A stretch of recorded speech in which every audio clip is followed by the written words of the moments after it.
Que de monde, bonjour pour le nucléaire français qui revient au cœur du débat et est à l'honneur, et des portables aussi, pour cette 3e édition du Paris-Saclay Summit. Alors, ça tombe bien, relance des réacteurs, innovation, acceptabilité et délai, une discussion technique et stratégique où l'atome n'est plus seulement une question de physique, mais aussi de calendrier. Et nous avons pour cela un invité d'honneur, Stéphane Sarade. Vous êtes directeur des programmes énergie du CEA et vous êtes aussi rock'n'roll que vos baskets, il me semble. Et vous êtes interviewé par Géraldine Wessner, journaliste au Point. Merci à tous les deux. Merci beaucoup. Bonjour Stéphane Sarade. Bonjour. Alors, ceux qui suivent l'actualité de l'énergie, je vois qu'il y en a ici, le savent, la programmation pluriannuelle de l'énergie a enfin été adoptée par décret. Est-ce que vous avez connu plusieurs cycles, vous, dans l'histoire du nucléaire? Est-ce que cette fois, on peut dire que c'est la bonne et que la relance est vraiment actée? Bonjour Géraldine, bonjour à toutes et à tous. Alors oui, ça veut dire que je suis vieux, c'est ça, si j'ai vécu beaucoup de cycles, je vais le prendre comme ça. Oui, alors depuis le Mésozoïque, effectivement, il y a eu pas mal d'évolutions. Donc très concrètement, effectivement, en 30 ans de carrière au CEA, et donc au sein de la filière nucléaire, on a pu voir, et vous avez pu voir aussi, on va dire des fluctuations autour de l'amour et du désamour par rapport au nucléaire. Donc je n'aurais pas moi l'ambition ni surtout pas l'arrogance de dire ça y est, c'est le grand jour, c'est le grand soir. En tout cas, moi, à titre personnel, ce que je peux vous dire, c'est qu'il y a une nouvelle dynamique et une vraie dynamique. Pourquoi? Puisque après l'accident de Fukushima, nous sommes rentrés globalement dans une vision, on va dire, et un rejet du nucléaire. Et puis, comme disait Madame Margaret Thatcher, si vous ne faites pas partie de la solution, manifestement, vous pourriez faire partie du problème. Et c'est comme ça qu'était perçu le nucléaire, en tout cas sur la décennie qui vient de s'écouler, c'est un petit peu comme ça que le nucléaire était perçu. Et puis il y a une modification qui apparaît au début des années 2020, 2021, 2022, sur, je dirais, la notion de changement du climat, changement climatique, sur ces grands enjeux, et surtout sur une jeune génération qui se pose non plus des questions d'opposition entre nucléaire et renouvelable, qui est plutôt la question de leurs parents ou de leurs grands-parents, mais qui sont vraiment concernés par ces notions de changement climatique. Et ce qui apparaît, c'est que, assez logiquement, le nucléaire apparaît comme faisant partie de la solution. Alors, la PPE donc, acte la relance, notamment avec la construction de 6 EPR2. Le CEA est un organisme de recherche, mais vous travaillez dans tous ces aspects-là, finalement, à la fois sur la question du prolongement du parc existant, mais aussi et surtout sur le nucléaire du futur. Oui. Alors effectivement, on travaille sur les deux. Donc, puisque moi je l'ai évoqué, cette relance du nucléaire, c'est aussi, je dirais, quelque chose qui nous oblige au sens positif du terme, à la fois dans le soutien, donc côté CEA, notre organisme public de recherche, une de nos missions, c'est bien sûr le soutien au nucléaire actuel, que ce soit le soutien aux réacteurs du parc actuel, 57 réacteurs, 63 gigawatts installés, et aussi le soutien aux installations du cycle du combustible, donc La Hague, Melox, puisqu'en fait en France, on a fait le choix de retraiter le combustible nucléaire, et nous avons là, je dirais, une maîtrise de l'ensemble à la fois des réacteurs et du cycle. Donc ça, c'est ce qui existe avec effectivement, et la PPE a réaffirmé ce besoin de maintien, de prolongation de durée de fonctionnement à la fois des réacteurs et des usines du cycle du combustible nucléaire, d'optimiser et d'aller plus loin dans les performances. Et aussi, c'est aussi le second rôle du CEA, pour nous, c'est d'imaginer le futur. Et imaginer, donc vous savez, le nucléaire, c'est une affaire de génération. Donc le parc actuel, ce sont ce qu'on appelle des réacteurs à eau pressurisée, 2e et 3e génération, 3e génération étant l'EPR. Et donc nous travaillons sur les réacteurs de 4e génération, donc notamment des réacteurs à neutrons rapides, refroidis soit par des gaz, soit par des métaux liquides. Et ces réacteurs-là, ils sont intéressants et importants parce qu'ils vont nous permettre d'aller plus loin dans le développement et l'utilisation des matières. Et de fermer le fameux cycle du combustible. Alors, c'est vrai qu'on est tous sur les EPR2, mais finalement, ça c'est déjà le passé. Vous travaillez sur l'avenir. Au prochain Conseil de politique nucléaire, d'ailleurs, le président Macron vous a demandé de lui présenter une feuille de route sur comment on fait concrètement pour aller vers cette 4e génération et fermer le cycle. Vous n'allez pas nous dévoiler ce qu'il y a dans votre feuille de route, bien que vous le sachiez, parce que ce sera dans quelques semaines. Mais néanmoins, qu'est-ce que ça veut dire peut-être pour les gens qui ne le savent pas, fermer ce cycle? Et puis, qu'on comprenne bien, là, on franchit vraiment un cap. C'est pas seulement relancer les programmes de recherche qu'on a connus comme Astrid. Alors, effectivement, Emmanuel Macron ne me l'a pas demandé à moi. Hein. Non, il l'a demandé à la filière. Non, à la filière, bien sûr. À la filière, en fait. À la filière nucléaire, donc EDF, Framatome, Orano et aussi au CEA. Donc c'est ça qui est important, c'est de voir que cette question-là, elle intègre l'ensemble de la filière. Et oui, l'idée, c'est d'arriver à ce qu'on appelle la fermeture du cycle. Qu'est-ce que ça veut dire, la fermeture du cycle? Ça veut dire arriver dans une configuration où on va être totalement indépendant et insensible vis-à-vis de l'uranium naturel. Je vous ai parlé du changement climatique, qui a été un des premiers drivers. Il y a un second driver qui est apparu en 2022, qui est réapparu, qui s'appelle la souveraineté. Et ça aussi, ça a été un driver. Et donc la fermeture du cycle, c'est utiliser des réacteurs de 4e génération qui, eux, ont la capacité de pouvoir utiliser du plutonium, mais aussi d'utiliser l'uranium appauvri, qui est fabriqué dans le cycle actuel du nucléaire. Donc cet uranium appauvri, on peut le réutiliser dans des réacteurs de 4e génération. Et dont on a en France une réserve de plus de 300 000 tonnes. On a à peu près entre 300 et 350 000 tonnes. Donc si vous faites un calcul très très simple, le cycle du combustible nucléaire de 4e génération, vous avez besoin de 40 tonnes d'uranium appauvri, et vous allez générer 40 tonnes de déchets ultimes, produits de fission et actines mineures, et vous allez faire tourner du plutonium. Donc 40 tonnes par an d'uranium appauvri, on en a 350 000 tonnes. Voilà. Vous comprenez pourquoi on parle de fermeture du cycle, puisqu'on a une indépendance et une insensibilisation à l'uranium naturel. Donc c'est ça l'objectif. Et ce qui a été demandé à la filière nucléaire et qui sera présenté dans le cadre du prochain CPN, c'est la feuille de route pour atteindre cette fermeture du cycle à l'horizon de la fin de ce siècle. Et tout ça, c'est jalonné. Alors c'est pour ça que c'est beaucoup plus important, il y a beaucoup plus d'enjeux que le réacteur Astrid, qui a fait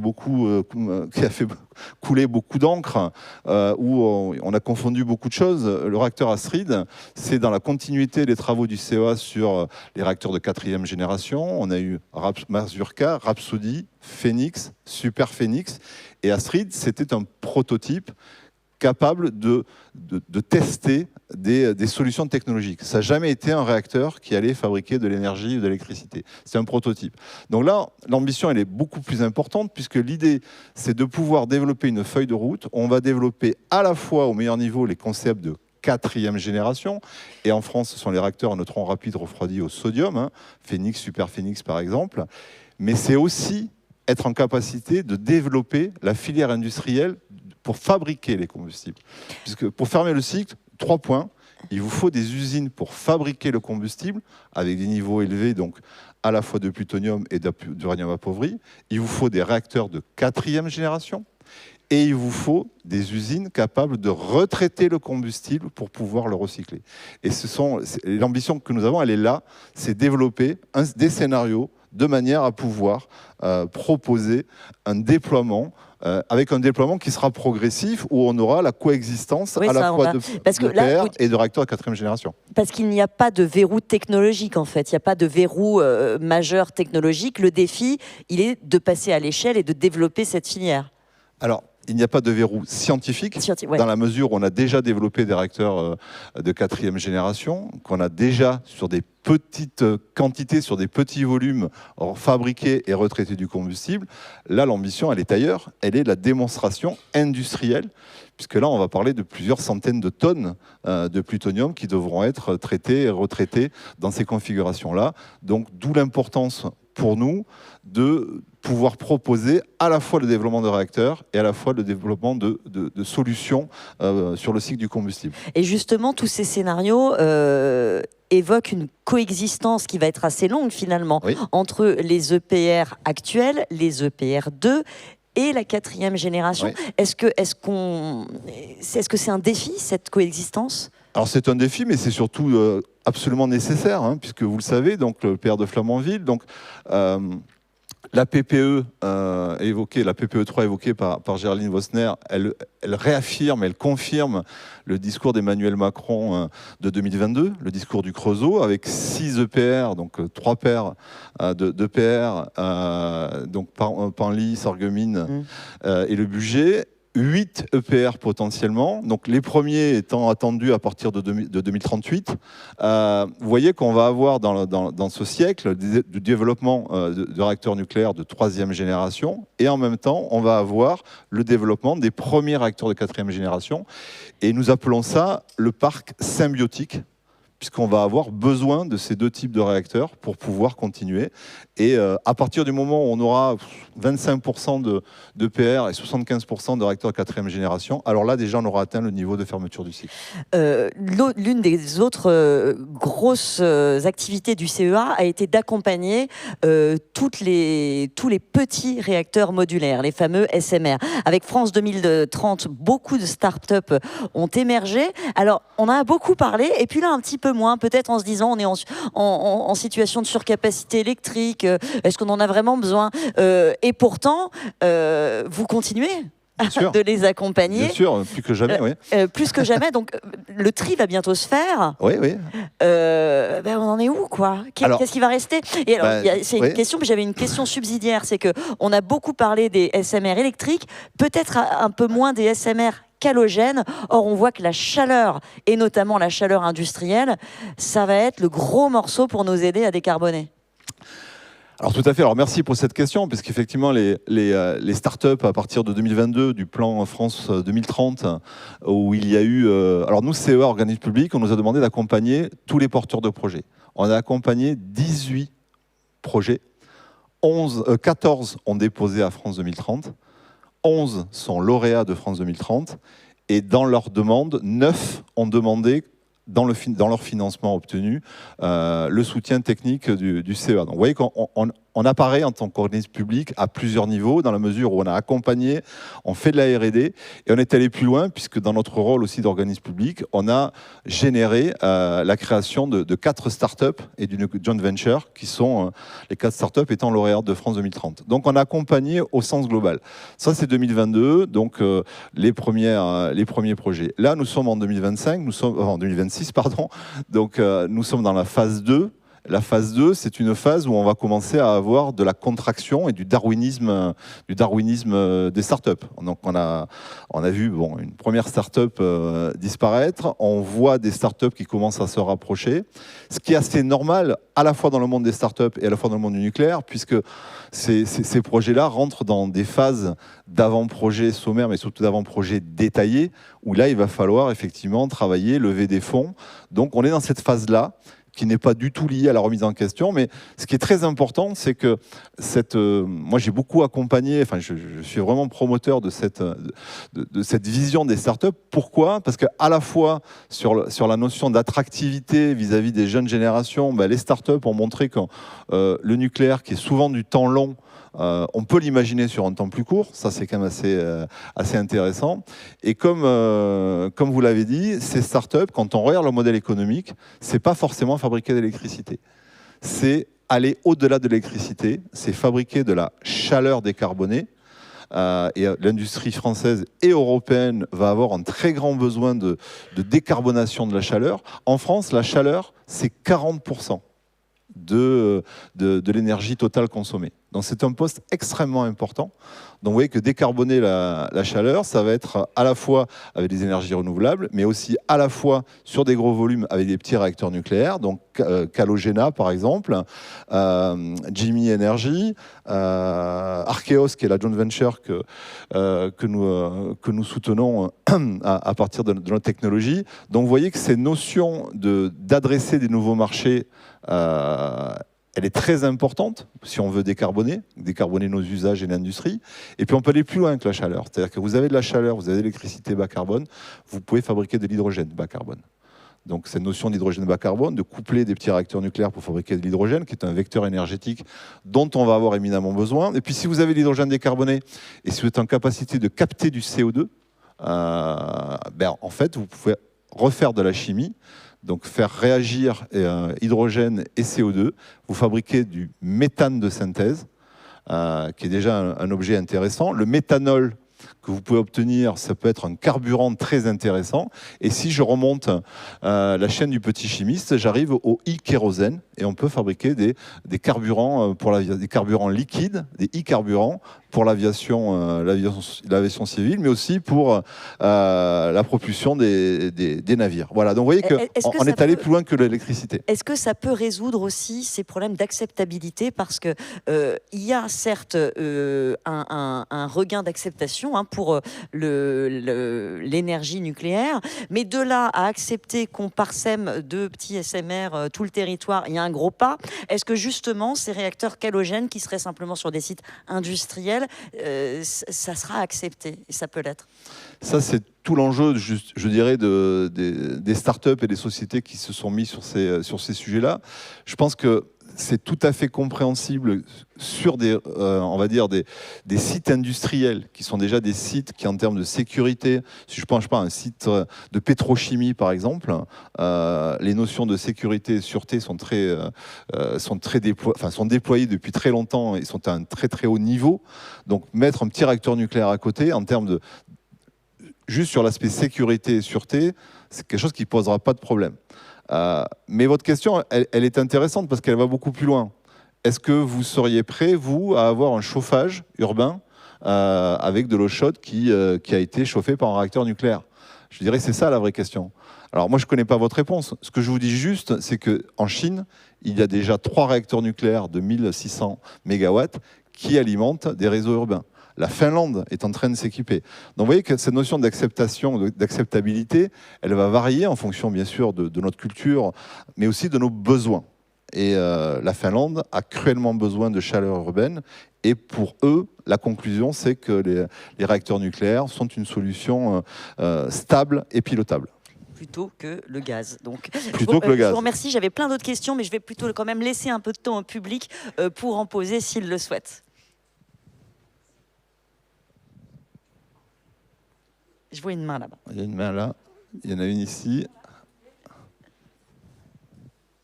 Bonjour, merci pour votre présentation. Malheureusement, je suis arrivé en retard. Moi, je m'intéresse à la fermeture du cycle. Oui. Vous nous avez dit qu'il fallait, il me semble, 3 moyens pour ça. Et j'ai cru comprendre que Astrid en était un.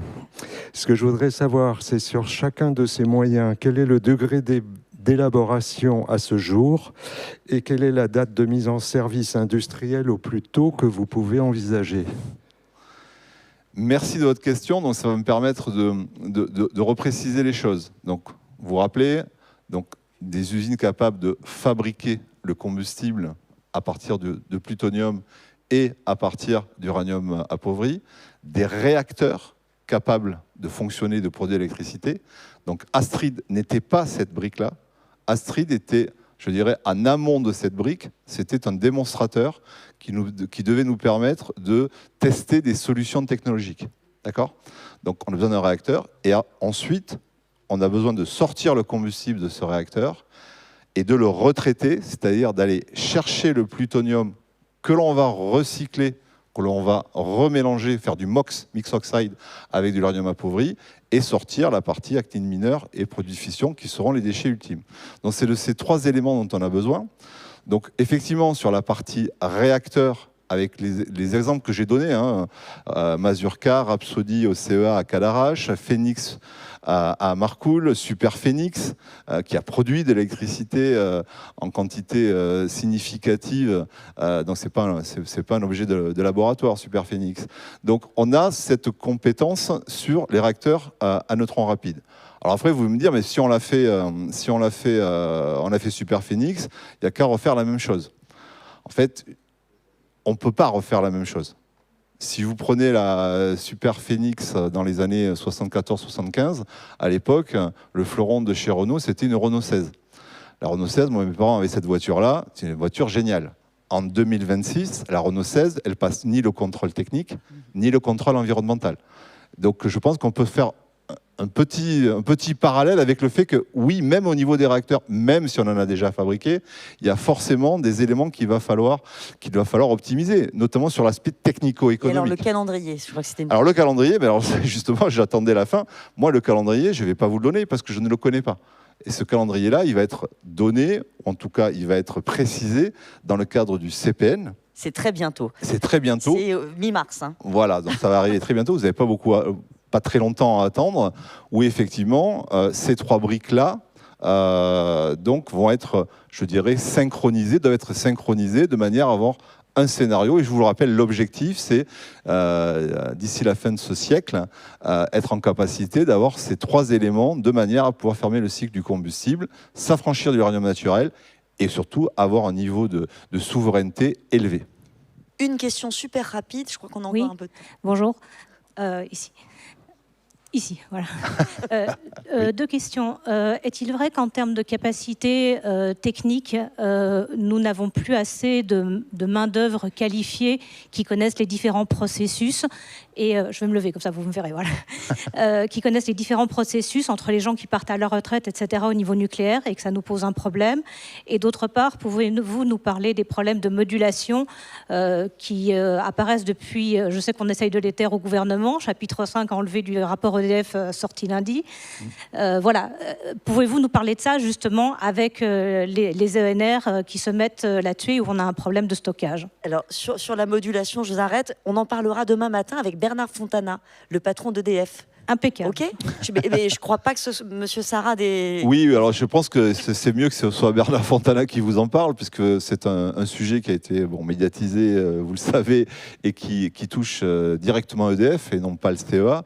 Nous, et bien évidemment, on est là pour faire ce soutien technologique et de R&D qui serait nécessaire si c'était le cas. Donc je laisse Bernard vous répondre. Sur la notion de compétences, oui, vous avez raison. Il y a eu alors non pas une baisse de compétences, on a eu une baisse d'attractivité. Je vais vous donner un exemple. En 2018, j'ai encore des charges d'enseignement à l'école des mines de Paris dans la filière génie nucléaire. En 2018, on avait 4 étudiants. Là, cette année, j'ai fait cours en novembre 2025, enfin l'année dernière, on a refusé du monde, on avait 45 étudiants. Donc, on a eu effectivement, pendant 10 ans, mais c'est ce que j'ai évoqué tout à l'heure, cette notion on va dire, d'hiver nucléaire, où il y a eu, je dirais, la vision que le nucléaire, c'était fini, en fait. Et il y a eu beaucoup de gens qui ont raconté que le nucléaire était fini, que c'était une impasse et qu'il fallait faire autre chose. Et là, on est en train de voir, effectivement, une nouvelle dynamique. Alors, cette dynamique, puisque vous l'évoquez, c'est 100 000 personnes sur 10 ans qu'il est nécessaire d'intégrer dans la filière nucléaire française. La filière nucléaire française, c'est 220 000 salariés. C'est une des filières les plus importantes industrielles françaises. Donc vous voyez qu'il y a un enjeu de 10 000 nouveaux entrants chaque année. C'est la raison pour laquelle, en termes de formation, donc on revient sur le CEA avec l'INSTN, notre organisme de formation à Saclay, nous formons à peu près 7000 étudiants chaque année dans divers domaines. Donc nous avons aussi de la formation vis-à-vis de doctorants, puisque dans la notion de l'énergie nucléaire, nous avons globalement 150 thèses, entre 120 et 150 thèses, bourses de thèse par an. Donc oui, il y a un enjeu d'attractivité, il y a un enjeu de compétences. Alors ça, je vous ai parlé des ingénieurs et des chercheurs, mais c'est la même demande vis-à-vis des techniciens supérieurs, des opérateurs, des soudeurs. Donc oui, il y a besoin que le tissu industriel français se muscle là-dessus. Merci beaucoup. Merci Stéphane. Merci à vous. Géraldine a parfaitement conclu. Merci beaucoup.